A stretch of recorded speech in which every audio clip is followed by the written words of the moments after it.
రాహుల్ గాంధీకి పెద్ద సమస్య ఏంటంటే ఏ క్షణంలో ఏది మాట్లాడాలో తెలియదు.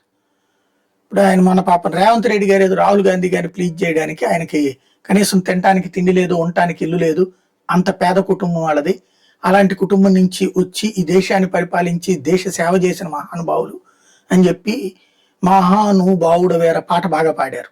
అలాగే ఆయన కావాలనుకుంటే 10,000 కోట్లు అట్ట వచ్చి పడతాయి, అందరు జనం ఎగబడి ఇచ్చేస్తారు చందాల రూపంలో, నేనే 1000 కోట్లు ఇవ్వగలనని చెప్పాడు. అందుకనే వాడు బీజేపీ రామచంద్రరావు, సంజయ్, తర్వాత కేటీఆర్ వీళ్ళందరూ కూడా 1000 కోట్లు వసూలు చేసుకెళ్ళడానికి వచ్చాడు ప్రత్యేక హెలికాప్టర్లో అని చెప్పి విమర్శిస్తున్నారు. పాపం ఈయన ఇచ్చేది లేదు, ఆయన తీసుకునేది లేదు.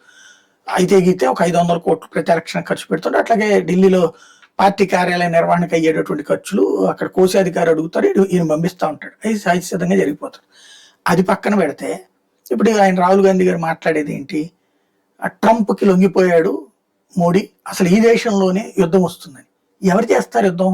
రాహుల్ గాంధీ గారు ఏమన్నా అలా మనుషులందరికీ తలా ఒక కత్తులు, బాంబులు, తుపాకులు ఇచ్చి చేస్తారా? ఎందుకు? అమెరికాతో వాణిజ్య ఒప్పందం చేసుకుందాం. ఏం చేద్దాం మనం? అమెరికాతో వాణిజ్య ఒప్పందం చేసుకోకుండా అడుక్కు తిందాం అందరి దగ్గర, లేకపోతే మన దగ్గర మనమే కూర్చుందామా? ఇంకోటి, ఆ ఒప్పందం ఆల్రెడీ ఎవిడెన్స్లోకి వెళ్ళిపోయింది. అమెరికా ఆడే ఆటకి ఎలా ఆడాలో అలాగే ఆడుతున్నాం మనం. మనలాగా చైనాకి తాబేదారులాగా పనిచేయట్లేదు కదా. చైనాతో ఎంఓ కుదుర్చుకున్నట్టు అమెరికాతో ఎంఓ కుదుర్చుకోరు కదా. ఓపెన్ కదా ఇది, అదైతే సీక్రెట్ కదా. అధికారంలో ఉన్నప్పుడే కదా చైనాతో కుదుర్చుకున్న ఒప్పందం కాంగ్రెస్ పార్టీ అదేదో చెప్పారా. ఇది ఎంఓయూ ఓపెన్గా ఉంది. 50% పన్ను 18% తగ్గించడం. అదే సందర్భంలో ఇప్పుడు ఆ టారిఫ్లు కూడా అక్కర్లేదని అక్కడ సుప్రీంకోర్టు చెప్పింది. మరి ఇందులో ఎక్కడ మిస్ అయినట్టు? లాజిక్ మిస్ అవుతుంది రాహుల్ గాంధీ కదా.